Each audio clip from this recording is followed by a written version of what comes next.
What's going on, everybody? Rob Dauster here, back with another episode of the Top Dogs podcast here on the Field of 68 Media Network. Now that we have official word that Andre Jackson is staying in the draft, Adama Sanogo is staying in the draft, and Tristen Newton is coming back to school, I thought it was a good time to hop on here and talk a little bit through what the expectations for next season should be. We talked about it last night on the Field of 68 after dark. Jeff Goodman did not have as many complimentary words as I expected. John Fanta was a little bit further down on UConn than I thought. Terrence Oglesby was further down on UConn than I expected. Those guys are saying, 5, 6, 7 seed in the NCAA tournament, borderline top 25 kind of a team next year. And I pushed back a little bit on the show. I wanted to expand a little bit more here on it because we don't need to spend 35 minutes talking about UConn on a national basketball podcast.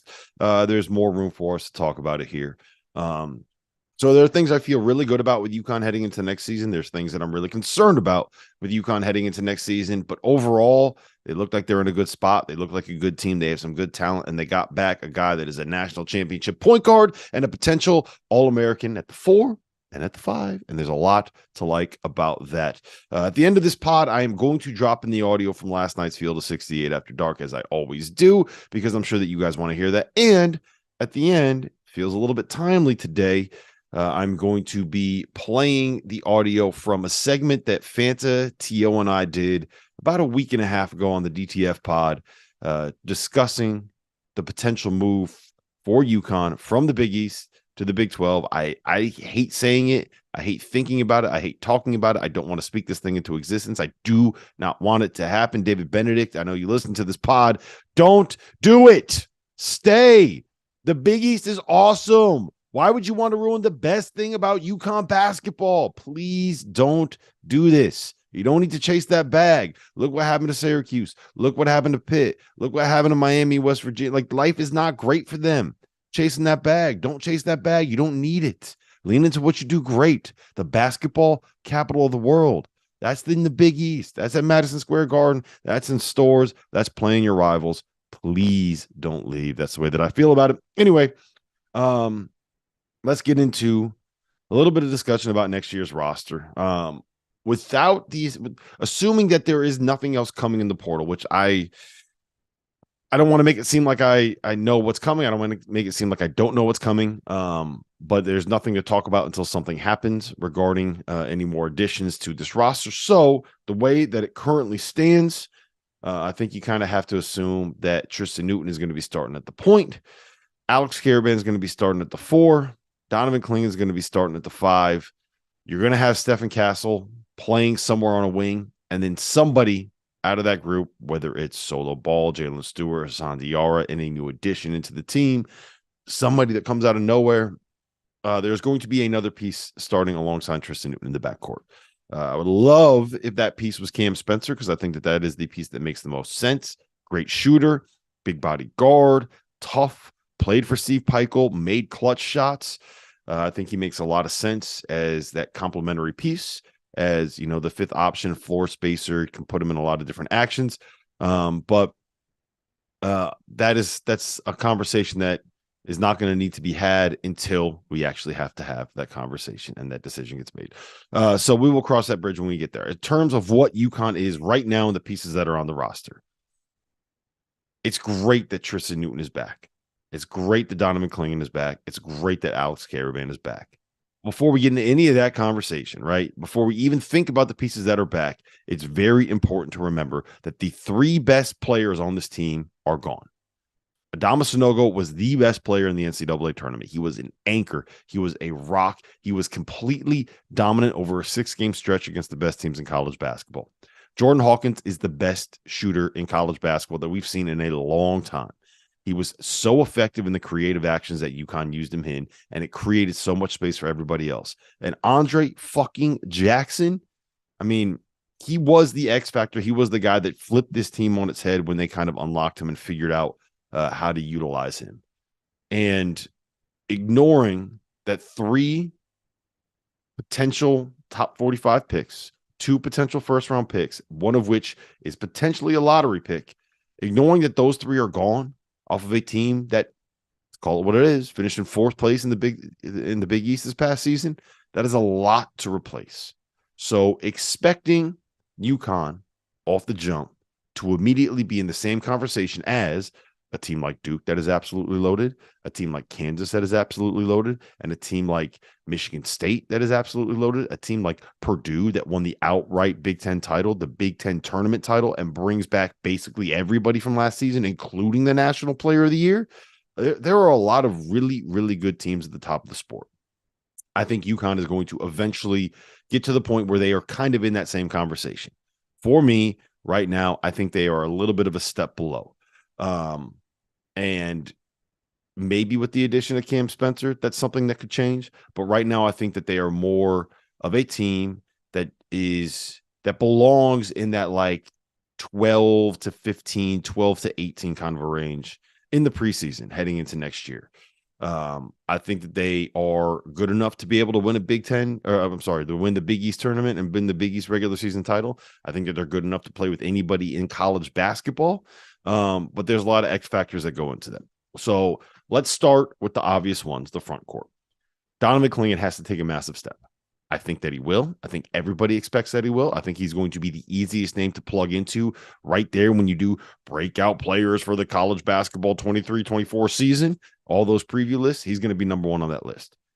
He needs to be second team All-America, first team All-America caliber. He needs to be in that conversation with Zach Edey and with Armando Bacot and with Hunter Dickinson when it comes to being the best player, the best big man in college basketball next season. If he is that good, if he is the kind of defensive impact that I think that he's going to be able to make, if he is a guy that can get you 15, 11, 3.5 blocks, lob target, the kind of guy that has a defensive impact similar to what someone like a Walker Kessler had in his sophomore season at Auburn, that is what Donovan Clingan needs to be.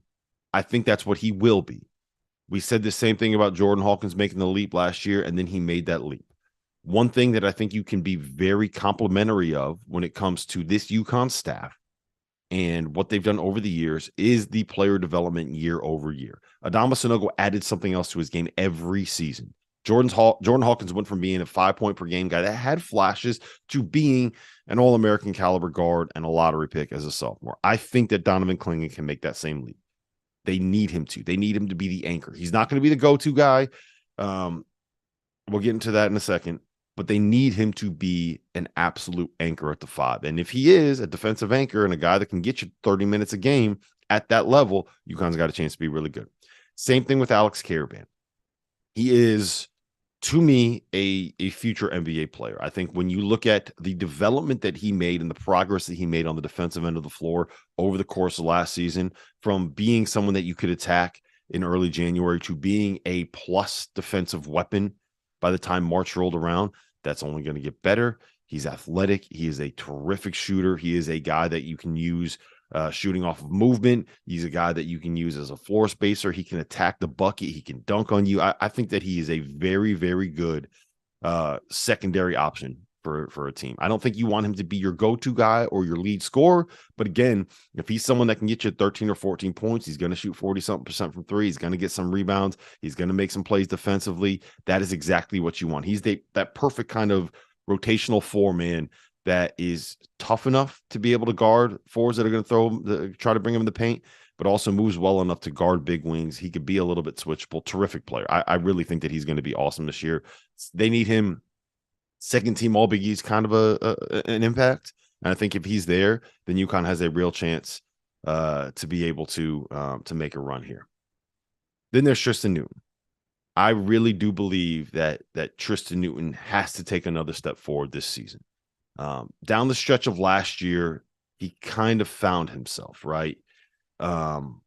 He became a guy that UConn was able to run stuff through. I'll just go back to the national championship game because that's the easiest one to remember. When UConn got in rough spots, they stopped running offense. Over the course of the last 5 minutes, they kind of stopped running offense in the title game against San Diego State, and they put the ball in Tristen Newton's hands, and they said, go make a play for us. Go find a way to make something happen. And he did it against a very, very, very good defensive San Diego State team. He's got to do that all year long.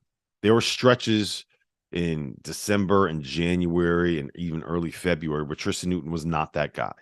He needs to be that guy. Now, he's never going to be someone that is this super athletic, get downhill, beat people to the basket, dunk on your head kind of a dude. And he doesn't have to be, right? Make some threes, be a floor spacer, be that confident presence, right? Be that leadership role on the floor. Be the dude that he was in March. And if he can be someone that can average 14 points, 6 assists, shoot 38% from three, and be the weapon when things break down, where you can put the ball in his hands and trust that you're either going to get a good shot from somebody, a good shot from him, or draw a foul. That's what he has to be. When things don't go the way that when you run a set and you don't get the shot off of that set that you want to get, and you get to 7 seconds on the shot clock, and you get to 6 seconds on the shot clock, and you get to 5 seconds on the shot clock, and you need somebody to just go make a play, he's got to be that guy. He has to. He did a great job with it in March. He didn't do a great job with it in January. If we get March Tristen Newton, then I think we're looking at a team that can make a run towards a Big East title and towards making it back to another Final Four. And that brings me to some of the other returnees. Hassan Diarra needs to take a step forward. You need that backup point guard. I'll talk about the freshman in a second, but I think you need him to be a guy that can play a much bigger role, right? You don't want him to be a 5 to 7 minute guy that kind of comes in and just disrupts things defensively. You want him to get to the point where you could trust him 15 to 20 minutes, maybe more than that, as the complementary piece alongside Tristen Newton. Find a way to make it so that Tristen doesn't always have to be the lead guy. That was the value of having Andre Jackson last year, is that when you were running offense, you didn't always have to have Tristen Newton just be that guy. You had other playmakers. And if you look at teams that have won titles over the years, most of them have played 2-point guards. The ones that didn't, someone like the 2017 North Carolina, played Theo Pinson as a wing that led the team in assists, averaged 5 assists. Joel Berry was the point guard, but he was a scorer. He averaged like 16 and 3 assists. UConn last year, again, you had Tristen Newton as the point guard, but Andre Jackson led the team in assists, and you had a guy that can go get you a bucket if you needed a bucket, can make a play with the ball in his hands, in Tristen Newton. I think Hassan Diarra needs to be good enough to kind of be that complementary secondary ball handler, secondary point guard, secondary playmaker, somebody that can make life easy and take a little bit of the weight off of Tristen Newton's shoulders. Our partner for today's episode is Athletic Greens. I started taking AG1 during the college basketball season, and I loved the impact that it had on my energy levels. I'm a big coffee in the morning guy, but by the time that the afternoon would hit, I needed another boost. AG1 helped me tremendously, especially on those days when I didn't want to get up off the couch and go hit the gym. Their tagline is AG1 is comprehensive health and the power of habit in one. And man, that could not be more true. It's nearly impossible to eat and drink in a healthy manner in the month of February and the month of March when you are in my business. And AG1 was exactly the supplement that I needed to improve my gut health and cover my nutritional basis for the day. I've continued that into April. I've continued that into May, and I'm going to continue that the rest of the summer. All I have to do is mix a scoop of AG1 with some water, or maybe add it into a smoothie, and I'm ready to go. Do it after lunch, and you'll be ready to go for the rest of the day. If a comprehensive solution is what you need from your supplement routine, then Athletic Greens is giving you a free 1-year supply of vitamin D and 5 free travel packs with your first purchase. Go to athleticgreens.com/field68. That's field 68 FIELD, the number 6, the number 8, and you can get yours now. So check it out and help support this show. Thanks. Same thing with Samson Johnson, right? Like, you got to be able to get 10 to 12 minutes from him a game. I think being able to use him to spell Donovan Clingan and keep Donovan Clingan fresh, like, that was part of the value of Clingan last year. It wasn't just his impact and how good he was on the floor. It was that you could play Adama Sanogo 20 minutes a game at stretches, and you wouldn't have to worry about having that drop off, right? Sanogo was as fresh as he's ever looked in March last year. That was one of Coach Hurley's goals. That was one of Dan Hurley's goals. He talked about it on Top Dogs before the season. He talked about it with us for the Almanac. Being able to make sure that Adama was ready to play his best basketball in March was really important. And finding a way to make sure that Donovan Clingan can play his best basketball in March is, again, going to be really important. I don't think you want that dude playing 33 minutes a game in January and February. You want him in that like 26, 27 minute a game range. Samson Johnson taking a step forward and being that guy is going to be really important. Now, when it comes to the freshmen, the one thing I'm really bullish on has been the UConn staff's ability to identify players. Like they haven't had a lot of swing and misses, right? 6 of the 9 freshmen that they've brought in over the last 3 years have been guys that have been, I think, unequivocal successes. I think Stephen Castle is going to be a guy that maybe in an ideal world can kind of play that Andre Jackson role a little bit, right? Like he's not going to be the same impact defender, but he's someone that is super athletic. He is a big kind of a lead guard. He can get to the rim. He's a really good passer. So I think he can be someone that can take a little bit of pressure off of Tristen Newton. Solo ball is someone I know the staff is really high on. I think it might be he might be a guy that's going to be like a 2 or 3 year player, but he is someone whose trajectory is on the up. And I know that the staff is really high on him. Same thing with Jalen Stewart. Like this is a dude that 6'7", athletic, can shoot it a little bit. He's going to be the last one to get to campus. I don't think he gets there until July, I want to say early July. But he's another guy that just kind of fits an obvious role. And Sangare, Youssef, I do think that he's going to be, and Jaden Ross, like those are going to be guys I think are going to play more of a role early on as they kind of develop in. But again, like this is all just kind of speculation. It's really hard to know exactly what they are going to be until the staff has some time to work with them. And the guys arrived on campus over Memorial Day weekend. So over the next month, there should be some rumblings. There should be some rumors. There should be some stuff coming out that you're just hearing from guys that are connected to the program, connected to the staff. So pay attention on what the freshmen are going to be. I will say this, though. Over the course of the last 2 years, one thing that has been consistent beyond just, and it even goes further than that, but especially over the last 2 years, is that the teams that rely heavily on freshmen don't have the same success as the team that relies heavily on older players. This is a stat that comes from Jeff Borzello did all the legwork, Jeff Borzello at ESPN. Over the last 2 years, right, the 21-22 and 22-23 seasons, somewhere around 60% of the top 100 ranked transfers averaged double figures at their new schools when they got to their new schools. About 18 to 20% of the top 100 freshmen averaged double figures. And of those top 100 freshmen, of those 18 to 20 top 100 freshmen per year, 10 to 12 of them tend to be in that top 25 kind of player range. So I wouldn't be surprised to see someone like a Stephen Castle be a double-figure scorer. You're not expecting Solo Ball, Jalen Stewart, Ross, and you're not expecting, and you don't want a situation where those guys have to come in and be the kind of shooters and impact scorers that need to average double figures for UConn to be good. So there's a little bit of positive and negative to take out of that. One, I don't think any of those guys outside of Castle are going to be in a situation where they're asked to score like that. And honestly, I don't even think Castle's going to be a guy that's asked to score like that. There's not going to be a ton of pressure on any of them to come in and impact immediately. Tristen Newton's going to be the guy with the ball in his hands. Donovan Clingan is going to be the anchor. You still got Alex Caravan there. You got your 3 guys that you can kind of build around.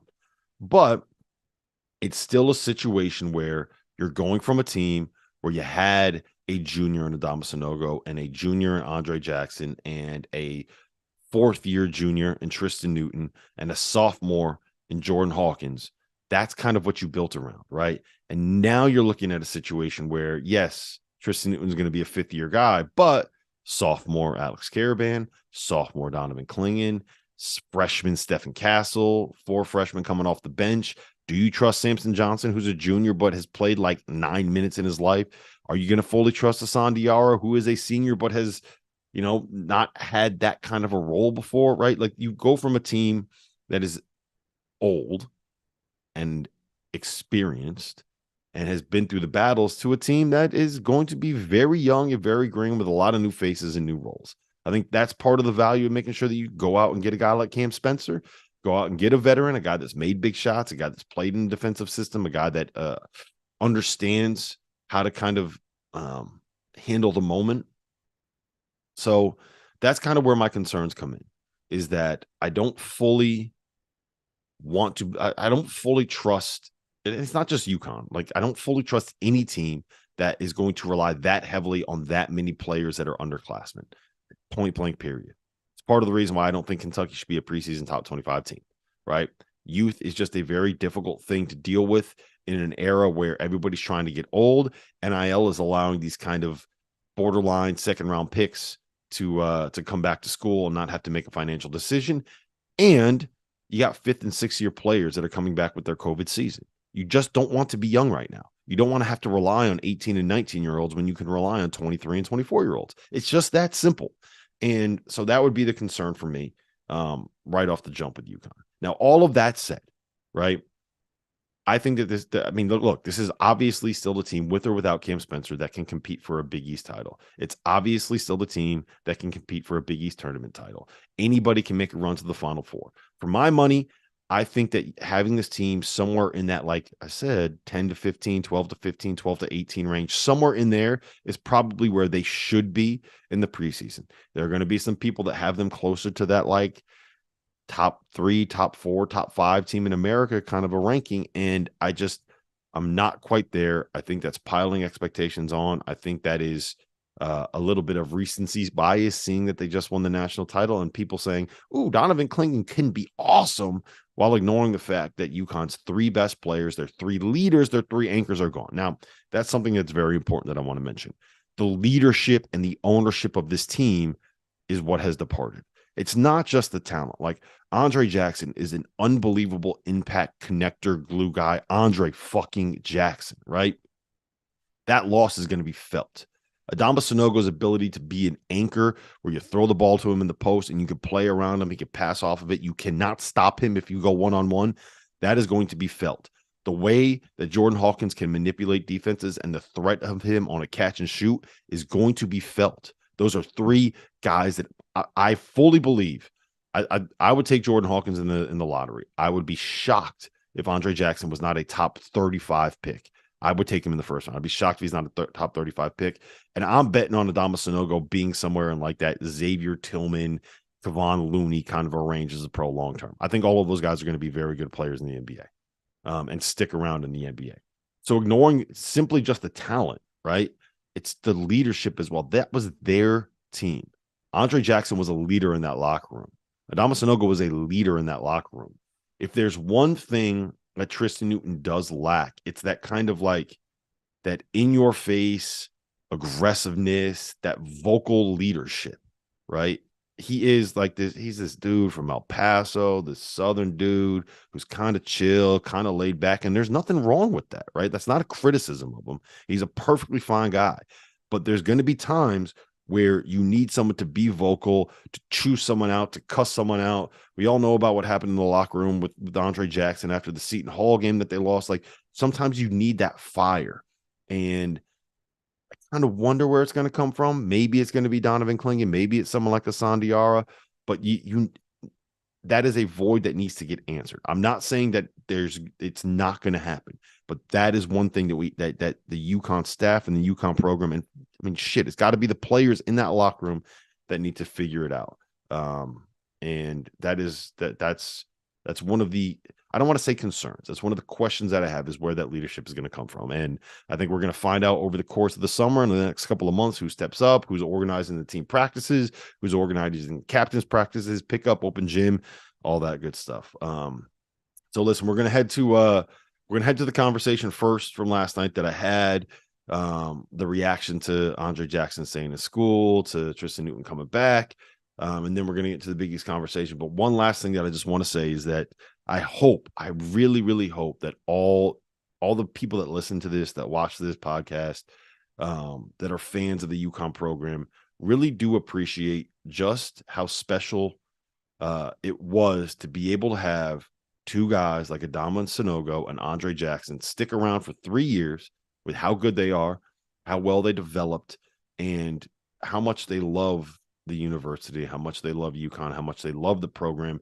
They are great ambassadors for this, for that team, for that program. They are great ambassadors for the sport of college basketball. And it was I think I speak for all of UConn Nation when I say that it was an absolute joy and an absolute pleasure to watch those two develop over the years, grow into leaders, and become UConn legends that hung a banner. It was terrific.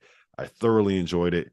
Would have been awesome if they could have come back to run it back, but look, I don't know how much else you can accomplish in college. Go get your money, go get on with your career, go enjoy it, and make sure you come back and visit. Hopefully we'll see you guys. Show up at the Garden. Come to the Garden for the Big East tournament next year. And if UConn makes it to the Final Four, you guys better be there as well. Let's get into those conversations.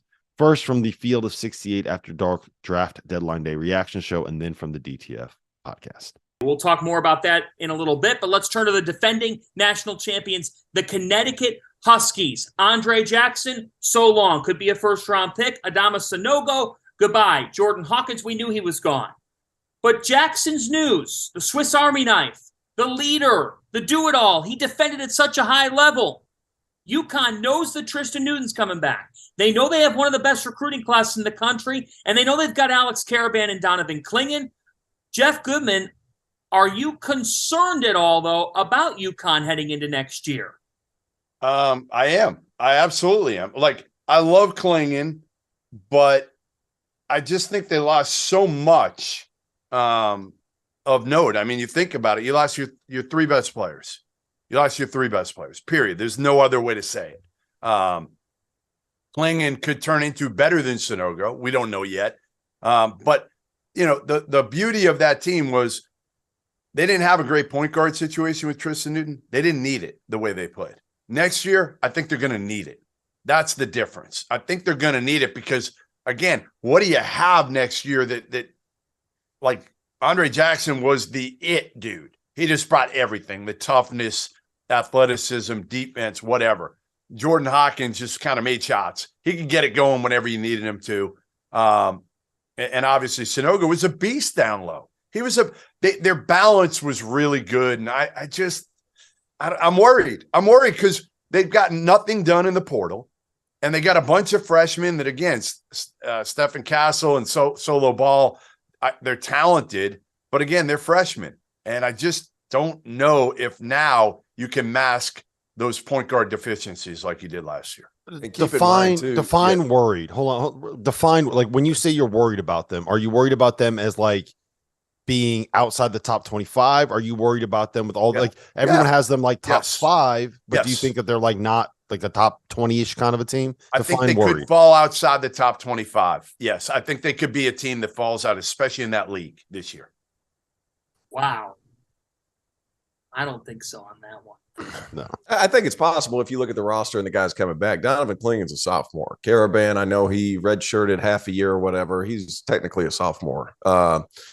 Tristen Newton's like the old guy, and then you have 5 freshmen plus some sophomores. So that's the thing that kind of worries me a little bit, especially playing in the league like the Big East, which is filled to the brim with old dudes. I mean, look what Villanova's done here lately.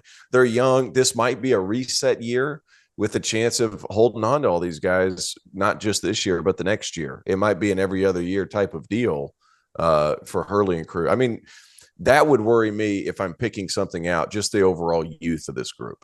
The biggest thing that I'm worried about heading into the season is the leadership factor, right? Like Andre Jackson was a leader. He set a tone. Adama Sanogo set a tone, right? Like Jordan Hawkins, his toughness, like he didn't talk at all. Like that dude was silent. But the toughness that he played with, like the injuries that he played through, those guys were leaders. That was their team. And I don't know whose team it is going to be next season. My gut says that it's going to be Clingan and Caravan that kind of set that tone. I don't think Tristen Newton is that guy. He's not like, he's just kind of this laid back, chill Southern dude. But I'm not like, so what do they have right now? So you're telling me they have Newton, Caravan, Clingan, and who's their 4th best returning player? That's not. They don't really have. They don't have a 4th best returning player, but they have a top 3 recruiting class coming in, and a guy in Stephen Castle that can be your 3rd best player as a freshman, and a bunch of pieces off the bench that are going to be able to fit. He'll need to be. I don't think that they're done in the portal, but also like, they're not. Yeah, and I don't. I don't think that they are a top 5 team right now. I think that they are probably like hell no. Of course they're not a top 5 team right now. But there's a bunch of people that have them ranked there. Like so they. Well, but that's ridiculous. To me, they're like top.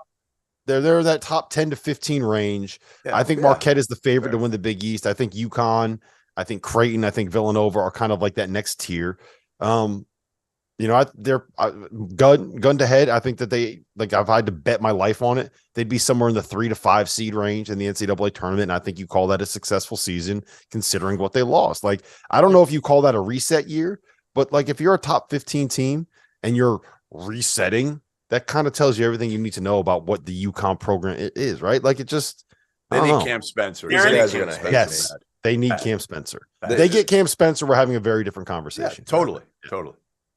Terrence? Yeah, I don't know if UConn fans are going to love me after what I'm about to say. They're so young in an age of so many old teams. I don't see a 3 to 5 seed. Like just because of circumstance, not because they're not talented, just because of circumstance with so many old teams. I think this is a 7, 8, 9. So as it stands, not because of talent, because of youth. Sorry, Fanta. I'll go halfway. Okay, I'm going to say 5 or 6 if I had to put a seed on it. Mm-hmm. And I don't think that it's being fully accounted for just, and I'm not expecting it to be, the kind of leader that Donovan Clingan can be. I agree with that. He wears it on his sleeve. He takes a lot of pride in being at UConn. He's one of Connecticut's own. Look at what he did in the sample size that he had as a freshman. There's evidence to suggest that those figures are going to go up, but as the vocal leader, as that guy who sort of gets the nasty in them, I think he's got it in him. I really do. And I would say this, Alex Karaban is not your typical sophomore. That 21. That kid 21. Is beyond his years. He plays the game like he's like 28 years old. He is a seasoned player for a sophomore. So as much as they are youthful with the freshman class, and it's not like they have depth and experience, you do have your point guard back, and you do have your front court intact. You got to have enough shot making on the perimeter, which has always been the question with Connecticut. We'll see. The swing is going to be like just how good is Donovan Clingan? Does he come out and he's like an all Big East kind of a guy, or does he come out and is he like? I'm not worried about him. I'm not worried about him. Second team, first team All American. Like, are we talking about him in the same sentence as Zach Edey and Armando Bacot and Hunter Dickinson as the best big man in college basketball? Because if that's true, and he does it all in the defensive end, and you got all these athletes and all this length and all this size, like they could be a top 5 defense in college basketball. And then you just got to be good enough on the offensive end. And if they get Cam Spencer, I think they will be. We can move on. Sorry. Before we do that, I want to talk about the potential of UConn moving to the Big 12, because it seems like that has, over the course of the last like 10 days to 2 weeks, it's kind of taken on some steam and it's kind of taken on a life of its own. So, Fanta, before I go on my rant, because I got a rant about it, I'll let you guys go and say what you got to say about it. I guess the likelihood that it happens and what would it mean if it did? Well, we're a basketball podcast. And a year ago, if you had mentioned this, it would have been dismissed immediately. But it's amazing because it wouldn't have been brought up a year ago. What a difference, and this is our world, a 6-7 football season and an appearance in the Myrtle Beach Bowl. What a difference that makes. Because honestly, that's what has led to the discussions progressing and potentially becoming reality. When Brett Yormark took over as Big 12 commissioner, he held media availabilities with different national media and reporters who would be interested in speaking with him. And I actually spent a half hour talking to him on the phone. And I said to him, what's your vision to do something with this league that hasn't been done? And he was very clear at the top of the answer. And he said, I want to get into the New York market. I want to get into the metropolitan area. And I said, well, how do you do that? I said, do you play games at the Garden? Do you play a doubleheader at the Garden? You've got Kansas City as your conference tournament. And he wouldn't let on of how exactly he planned to do it. But this is exactly how you would plan to do it. You bring in a UConn who, even though it's in Connecticut, folks, it's in when they go to Madison Square Garden, they fill the building. It's an additional home. All of that area, easy to access by train. The point is they own that part of the country as a brand. This is a football-powered move. Don't let it be confused with anything that people say. When the narrative gets brought up that all sports are being considered or that it's a move for everybody, if they go to the Big 12, look, there's not another goal in place at the top of the chart than to parlay your 6 and 7 football season with Jim Mora, who did a very nice job in year 1, and a Myrtle Beach Bowl appearance, parlay that into a league where, yes, it just so happens to also be the best men's basketball conference over the last 5 years, and your basketball program will go in there and join the successful level. You're not going to have the same buzz around Connecticut and Oklahoma State or Connecticut and Iowa State that you would with Connecticut and Villanova and Connecticut and St. John's now. But guys, we knew this. That's the amazing thing about it. UConn has sold their soul to progressive football because they've got this vision for football. And it just goes to show you that when you're chasing that golden goose, if you will, when you're chasing that, you never stop being in love with that ultimate goal. This is a philosophical thing, and the philosophy is rooted in one thing: dollars. If UConn makes the move to the Big 12, it is because of football and because football possesses more money. That last sentence is the most important one because the UConn athletic department operates at a very large deficit. They need that paycheck, right? That's something that would allow them to function at a level that the program or the athletic department wants to be able to function at. They're broke. Did they just make a massive investment in their football complex too not too long ago? Yeah, they did, but they're broke. The stadium there sucks. Like it's in East Hartford. It's not close to the campus, and like nothing is close to that campus. Nothing is close to that campus. Yeah, I think the thing that people kind of fall in love with is they made that one BCS bowl, and I think it was 2008 maybe when they played Oklahoma and got smacked by Oklahoma. They were like 8-4 in the Big East Tri-Champs, and they were outgained on the entire season in terms of yards, but they somehow managed 2011 Fiesta Bowl. 2011. Yeah, they managed to, like, because of some tiebreakers, they were able to sneak their way into a Fiesta Bowl. And that was like the end of a 4-year run where they were actually pretty good in like Big East standards. So that's what kind of led to the move to the American. But I think it's also important to remember like what happened when they went to the American, right? One, the American turned into like one of the worst basketball conferences in America and a horrible football conference too. The UConn basketball program made it to, after that, they won the title in 2014, which was as fluky as any title we've ever seen. After that, they made one of the next 6 NCAA tournaments, right? They drove their best product into the ground chasing football glory that is probably never going to come. You're the University. It's not going to come. It's not. You're not Florida. You're not Tennessee. You're not Texas. You're never going to, like, you're chasing mediocrity in football, and you're sacrificing what may be the best basketball program in the world. And I also think it's important to say this, right?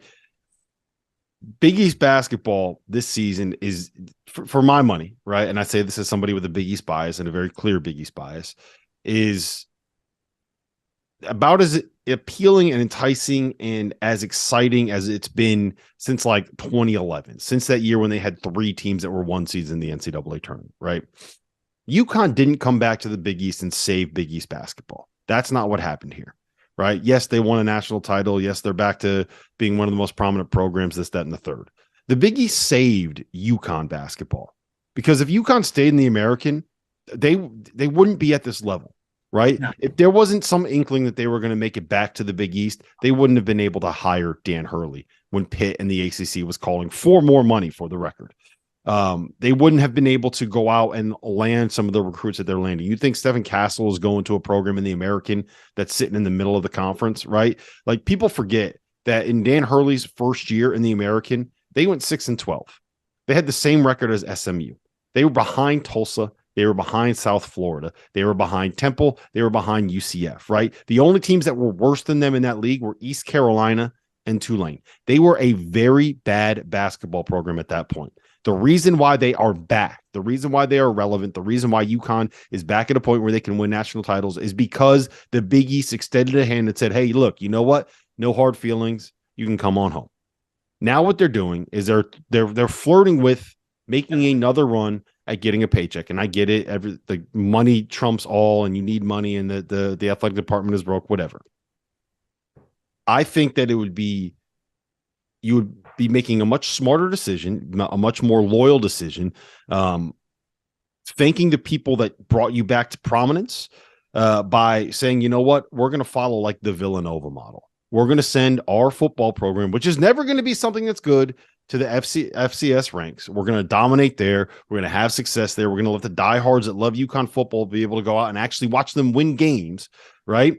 And we're going to stay in the Big East, and we're going to stay home, and we're going to do what we do best instead of chasing the glory and sending all of our athletes and all of our players to places like Lubbock, to places like Provo, Utah in the middle of the week, to places all over different parts of the country, all like just the idea that you're going to go through all of this travel just to chase the money from a conference who, by the way, is losing their two biggest programs and their two biggest brands in Texas and Oklahoma because they don't trust that conference is going to be able to stick together. It feels like you're chasing a paycheck to go to a league that is on just as unstable ground as the Big East was in 2011, that first wave of conference realignment was going. You're just going there and waiting for everybody else to jump ship. If Texas and Oklahoma don't want to be there, why is UConn going? Why are you associating yourselves with such powerhouse football programs like the University of Central Florida and be like, come on, man. Like, it makes absolutely no sense. I think that you would be ruining the best thing that ever happened to the program in terms of the Big East welcoming you back when they didn't have to. And it seems like an awful decision to chase a bag that like 10% of the UConn alumni base actually wants. Funny that they claim to be the basketball capital of the world, and then they put basketball on the back burner. Seems a little You're not wrong. You're not wrong. And I hate it. I hate everything about it. I understand the football. Quick story. I thought it was funny where you said, "Well, how the Myrtle Beach Bowl changes things." I was playing blackjack with Dabo one time, who, by the way, is worth $100 million. He's playing $5 hands besides me, and he's like, he goes, "Man, I'd love to come down to the Bahamas more. That's where we were at." And he goes, I was like, "Well, they do have a bowl down here." He goes, "Well, if I play in that bowl, I'm getting fired." Meanwhile, UConn thinks they make the Myrtle Beach Bowl and they should jump ship to the Big 12, which is hilarious. I understand the dollars and the cents. You would lose a lot of your mystique. You really would. And to kind of go along with your point, Rob, you say UConn operates at a deficit. I think every school operates at a deficit. Every school. Every school operates at a deficit. It's a matter of how you manage that deficit or how you make it look like a deficit. I think it would be a bad move. I think there's a lot of excitement around UConn being in the Big East. It's revived that basketball program. Why they're chasing football money, I understand money is money, but you're taking away what is literally magic in the Northeast, and that is the Big East. So I would be really disappointed to see it happen. I think them in the Big East is good for the Big East. It's a reciprocal relationship there. The Big East certainly benefits from it. However, if they do go, how much does it? I think this is a bigger loss for UConn than it would be the Big East, because the Big East has so many other things going right now. There's a lot going on in the Big East that are positive. It would be it'd be a win for the pocketbook. It'd be a loss in our heart. That'd be for sure. And I'm not doubting that they'll do it, because they've already done it by going to the American. So there's precedent there. So that it just feels gross. You know what the worst part about it is? That's the best way I can describe it. It just feels gross. You know what the worst part about it is, T.O.? It's UConn is considering blowing up the best thing that ever happened to them 3 years after they made it back, 3 years after they were able to reinvigorate a fan base that had, frankly, gone by the wayside, right? Like, you weren't selling out Gamble Pavilion when you were 14 and 18 in the American. You weren't having people stay up to watch you play on the road to go to Tulsa. I don't think there are going to be people that stay up to watch UConn play on the road if they're going to like BYU or playing at Central Florida or playing at Texas Tech or playing at some of these other programs. But the worst part about it is you are risking all of this. You are risking alienating people, and you're not even the first call. You're not even the first call, right? You are the backup option. This is like the people that sat there waiting for like the prom dates to show up, and it's like you're the third one on the list. It's like, well, first he has to say no, and then he has to say no, and then he has to say no, and then maybe I'm gonna have a chance to actually get in on that. It's just like, what do you're not. They want Arizona, they want Arizona State, they want Utah, and they want Colorado. You are way down on that list, and you are sitting here waiting. It just, I hate it. What I will say, it's Brett Yormark that's the commission. He has said in the past that he thinks basketball is an underrated revenue generator. He has said that. So obviously it's a huge basketball move for them as well. It's just, well, we'll let you drag your Myrtle Beach football program with you. I mean, you have to, if you're the Big 12 commissioner, you have to say that. Like, you don't have an option. Like, you just lost but nobody else football programs to the nobody SEC. Else like, you got to say it. But that's why you go after some of the schools you went after. It's because you're putting basketball at the forefront as far as some of them. Why would they go after UConn? Why would they go after UConn? I mean, getting Cincinnati, they've seen Cincinnati do what they've done on the football field. Look at the current state of Cincinnati basketball. Mm-hmm. Very good. I mean, T.O., why would the Big 12 go after UConn for the same reason that the Big 10 went after Rutgers? Yeah. Well, why did the Big 12 go after UCF? Because UCF made it to a New Year's Day bowl and showed what could happen down in Central Florida in a big market. I looked up two things, okay? While we were talking through this. 2011 Fiesta Bowl, guys. Went back on the Wikipedia page for the bowl game. You'll love this. Pre-game coverage focused on Oklahoma's struggles in past BCS games. Oklahoma won the game 48-20. They didn't struggle on this day. As well as Connecticut's difficulties in selling their designated ticket allotment from the Fiesta Bowl. Mm-hmm. They made a BCS bowl game, and they struggled to sell their ticket allotment for one of the biggest football games of the entire year. And here's the other thing. When UConn came back, guys, I can't tell you how many of the coaches in the Northeast corridor were immediately saying, one coach in particular who said, yeah, I was beating UConn almost every time. I mean, if you put together 10 kids, 10 high school kids, and it's different lately with the portal and whatnot. If you put up 10 high school kids, I was beating UConn 8 or 9 times. Seriously, that's when they were in the American. He said, now going up against them, I'm 0 for 10. I can't. When they came back to the Big East, I'm 0 for 10 when they came back to the league. So the recruiting angle to this and where kids want to play. Like these players' families love going down to Villanova, going down to Georgetown, going to Seton Hall. It's easy. Think these people want to hop on planes and go to Stillwater? No. Do you know how hard it is to get to Manhattan, Kansas?